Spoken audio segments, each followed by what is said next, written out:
Halo teman-teman, kami ucapkan terima kasih untuk teman-teman dari Grobogan, Purwokerto, Halmahera, Makassar, Bogor, Wonogiri, Pandeglang, Lampung Tengah, Demak, Kulon Progo, Jember, Pati, Bandung, Bekasi, Batam, Pasuruan, Dompu, Ciledug Tangerang, Lampung Tengah, Kertosono, Jambi, Bima, Medan, Gresik, Probolinggo, Kedah Malaysia, Banyumas serta Sumatera yang telah setia menyimak video sebelumnya. Kami ingin mendengar dari kalian semua. Tulis di kolom komentar dari mana kalian berasal dan cerita mistis apa yang populer di sana, agar kita bahas nanti di video selanjutnya.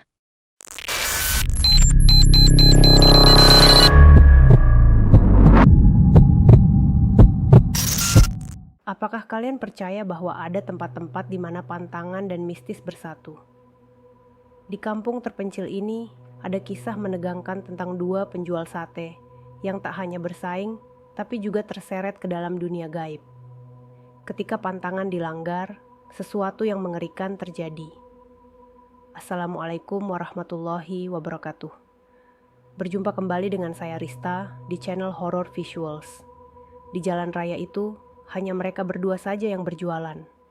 Mereka selalu berjualan menggunakan gerobak yang berbentuk seperti perahu. Sejak dari kampung halaman, mereka sudah berniat merantau untuk berdagang. Penjual satenya, Mardi dan Hasan, berasal dari kampung yang sama, membuat mereka selalu berbarengan, mulai dari belanja daging hingga berjualan. Setiap jam sore, mereka sudah saling mengkode untuk berangkat selepas maghrib. Mereka berjualan dari selepas maghrib hingga jam malam. Kalau belum habis, biasanya mereka molor maksimal sampai dini hari. Tempat mangkal mereka di depan rumah sakit yang ramai lalu lalang orang. Sebagai perantau, Mardi dan Hasan bertanya soal pantangan tempat itu. Orang-orang kampung yang terkenal ramah menjelaskan, "Satu pantangan saja, Mas. Kalau di sini berjualan pada hari Selasa adalah pantangan. Sebaiknya kalau hari Selasa, libur saja." Begitu kata sesepuh kampung. Mardi dan Hasan mengangguk. Selain itu, tidak ada pantangan lagi. Mereka pun mulai berjualan. Namun, di hati Mardi, rasa iri mulai muncul.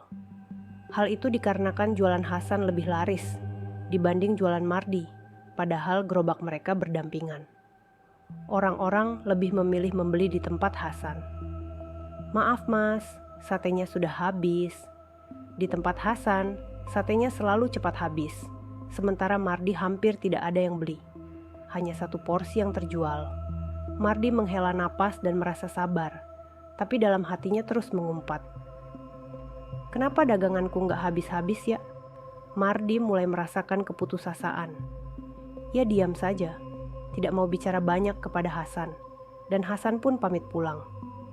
Keesokan harinya Mardi bersiap untuk berdagang. Tetangga mereka mengingatkan lagi, "Mar, lebih baik jangan jualan hari Selasa. Itu pantangan." Zrenya Mardi pun tidak menggubris. Tetangganya pun pergi dengan wajah kesal. "Yakin mau jualan hari Selasa, Mas?" tanya istrinya.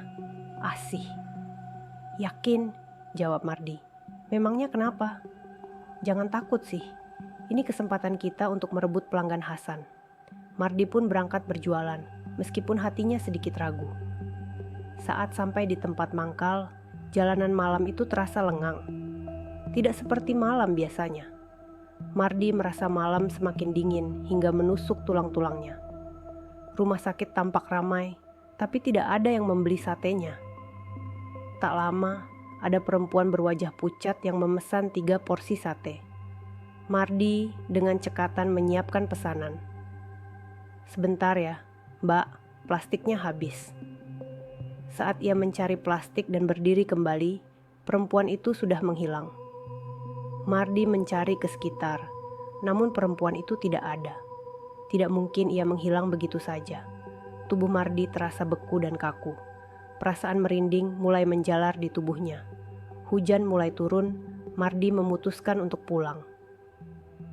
Di tengah jalan, gerobak Mardi menabrak batu besar dan dagangannya tumpah ke jalan. Ia pun terpaksa pulang dengan tangan kosong. Sesampainya di rumah, tubuh Mardi menggigil. Asi panik mengambilkan selimut dan teh hangat. "Apa yang terjadi, Mas?" tanya Asi. "Aku mengalami hal aneh tadi. Ada perempuan yang memesan sate, tapi saat mau kuberikan, dia menghilang." Asi terkejut. "Apa ini karena pantangan itu ya?" Mardi masih menyimpan rasa iri kepada Hasan. Ia berusaha mencari cara agar bisa lebih laris dari Hasan. Salah satu hal yang ia pikirkan adalah mencari tempat baru. Kalau aku berjualan di tempat yang sama, aku cuma jadi pengikut Hasan. Mardi pun mencoba tempat baru. Ia menyiapkan satenya dengan penuh harapan, namun tetap tidak ada pembeli. Sudah orang lewat, tapi tidak ada yang tertarik. Mardi mulai merasa putus asa. Akhirnya ada satu perempuan yang datang, tapi ia malah menyebut sate Hasan sebagai rekomendasi. Mardi yang mendengar itu merasa sakit hati. Perempuan itu dengan teman-temannya berbicara soal Hasan lagi. Mardi melayani mereka dengan wajah masam. Perasaan sakit hati semakin menjadi. Mardi merasa tidak ada yang menghargai satenya. Malam itu hanya 2 porsi yang terjual. Mardi pulang dengan perasaan kecewa. Asih mulai berbicara tentang ide jahat. Bagaimana kalau kita taburkan tanah kuburan di tempat Hasan jualan? Asih mengingatkan kalau itu cara yang sudah dilakukan kakak-kakaknya untuk mematikan usaha pesaing. Mardi, yang awalnya ragu, mulai tergoda. Mereka pergi ke orang pintar untuk mendapatkan tanah kuburan. Keesokan malam, Mardi menaburkan tanah kuburan itu di tempat Hasan biasa mangkal. Ia merasa lega setelah melakukannya. Keesokan harinya, dagangan Mardi mulai ramai. Beberapa pelanggan Hasan pindah ke tempat Mardi. Ia tidak menyangka bahwa tanah kuburan itu benar-benar bekerja. Mardi semakin yakin akan berhasil. Namun, malam itu, ada seorang ibu-ibu yang terus memandangi Mardi. Ia merasa tidak nyaman dengan pandangan ibu itu. Lehernya terasa berat dan merinding. Ibu itu tidak pergi, padahal sudah malam. Keesokan harinya, seorang pelanggan wanita memesan sate untuk acara syukuran. Ia memberi uang 3 kali lipat dari harga biasa. Mardi pulang dengan perasaan bahagia, tidak menyangka bahwa cara ini berhasil. Namun, malam itu, Asi pingsan saat melihat uang yang mereka dapat berubah menjadi daun Kamboja. Seorang tukang kredit datang dan membawa TV mereka karena uangnya tidak bisa digunakan untuk bayar utang. Mardi dan Asi pasrah. Semua rencana mereka hancur. Tanah kuburan tidak bekerja sesuai harapan dan mereka malah kehilangan segalanya. Mardi dan Asi akhirnya harus menghadapi kenyataan pahit dari keserakahan mereka. Harta yang mereka impikan berubah menjadi malapetaka. Apakah kalian akan melakukan hal yang sama demi meraih kesuksesan? Ingat, setiap tindakan memiliki akibat.